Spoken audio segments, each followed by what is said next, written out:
নমস্কার, আমি আবির চ্যাটার্জি। আপনারা দেখছেন আমার channel SCH miscellaneous solution. SIR form কিভাবে আপনারা ফিল আপ করবেন সেটাই আজকে দেখাবো।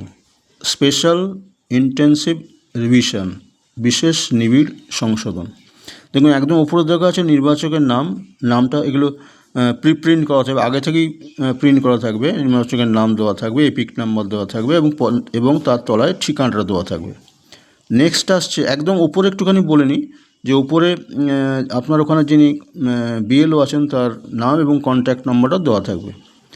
এবার দেখুন সেকেন্ড খোপের তলায় আসুন, ক্রমিক সংখ্যাটা দেওয়া থাকবে, আপনার সিরিয়াল নাম্বার, তারপর অংশ নম্বর ও নাম, আপনার পার্ট নাম্বার দেওয়া থাকবে এবং তার সাথে যে বুথে ভোটটা হবে তার নামটা দেওয়া থাকবে। এবার বিধানসভা লোকসভা যেটা আছে সেটাই এখানে থাকবে। বিধানসভা ক্ষেত্রের নাম যা কি সেটা বা লোকসভা সেটা দেওয়া থাকবে, আর রাজ্যের নাম যে পশ্চিমবঙ্গ দেওয়া থাকবে। আচ্ছা, এখানে একটা স্ক্যানার থাকবে, ঠিক আছে, আর তার পাশে একটা ছবি দেওয়া থাকবে এবং তার পাশে একটা সাম্প্রতিক ছবি আঁকতে হবে। সেটা রঙিন বলছে, আর পেছনের ক্যানভাসটা যদি সাদা হয় ভালো হয়। নেক্সট, এবারে দেখুন তলায় জন্ম তারিখ হচ্ছে তারিখ, মাস এবং বছর এইভাবে দিতে হবে। যদি জানুয়ারি মাসের তে জন্ম হয় এবং যদি জন্মসাল যদি হয় 1965, তাহলে লিখতে হবে 06/01/1965, ঠিক আছে। এবার নেক্সট হচ্ছে আধার নম্বর। এটা কিন্তু ঐচ্ছিক, অপশনাল, এটা আপনার থাকলে দেবেন, নাও দিতে পারেন, ঠিক আছে। এখানে পাশে আধার নাম্বারটা দিয়ে দেবেন যদি থাকে, এটা দিতেও পারেন নাও দিতে পারেন, অপশনাল, ঐচ্ছিক এটা। নেক্সট হচ্ছে মোবাইল নাম্বার, আপনার মোবাইল নাম্বারটা দিয়ে দিতে হবে, এদিকে ডান দিকে মোবাইল নাম্বার দিয়ে দেবেন। এবার হচ্ছে পিতার নাম, অভিভাবকের নাম। এখন এখানে পিতার নামটা দিতে হবে, অভিভাবকের নাম নয়, পিতার নাম দিয়ে দেবেন। তলায় তার পিতার যদি এপিক নম্বর যদি থাকে সেটা দিয়ে দেবেন। তার তলায় ঠিক আছে মায়ের নাম, সেটা ডান দিকে দিয়ে দেবেন। তারপরে হচ্ছে মায়ের এপিক নাম্বার যদি থাকে দিয়ে দেবেন। আর যদি পিতা বা মাতা যদি লেট থাকে দুজনেই, তাহলে লেট দিয়ে লিখতে হবে, ঠিক আছে।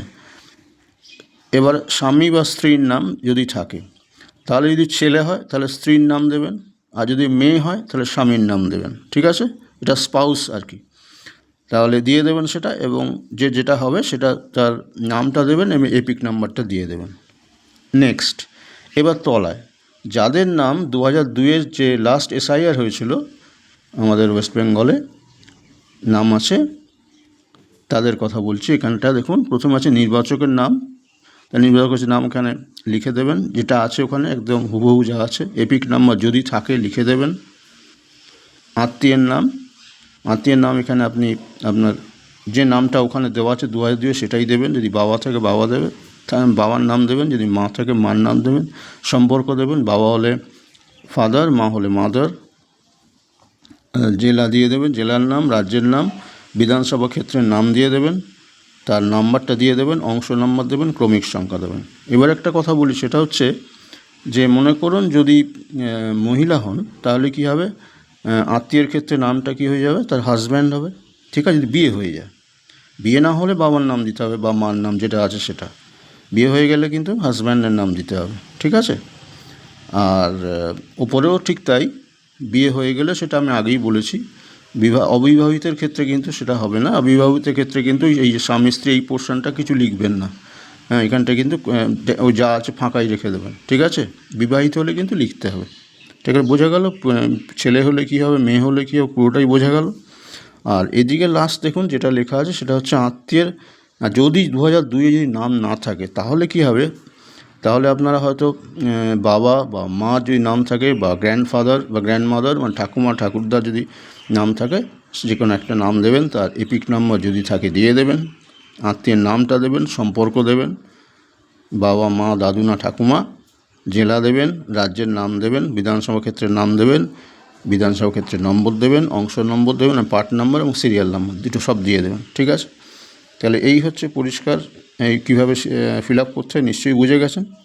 এবং তলায় কিন্তু আপনাদের সই দিয়ে দেবেন, এই যে নির্বাচকের যে সই দিয়ে দেবেন, সই বা যদি টিপছাপ যেটা থাকে সেটা দিয়ে দেবেন, ঠিক আছে। এবং তলায় দেখবেন বিএলও, আপনার যে বিএলও এরিয়ার যে বিএলও, সে আপনাকে সই করে স্ট্যাম্প দিয়ে আপনাকে 1 কপি করে দিয়ে দেবে, ঠিক আছে।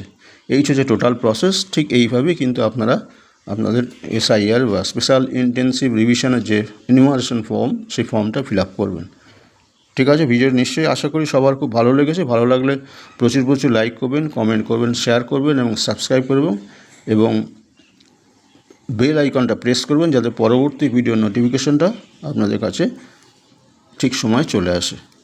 Thank you all.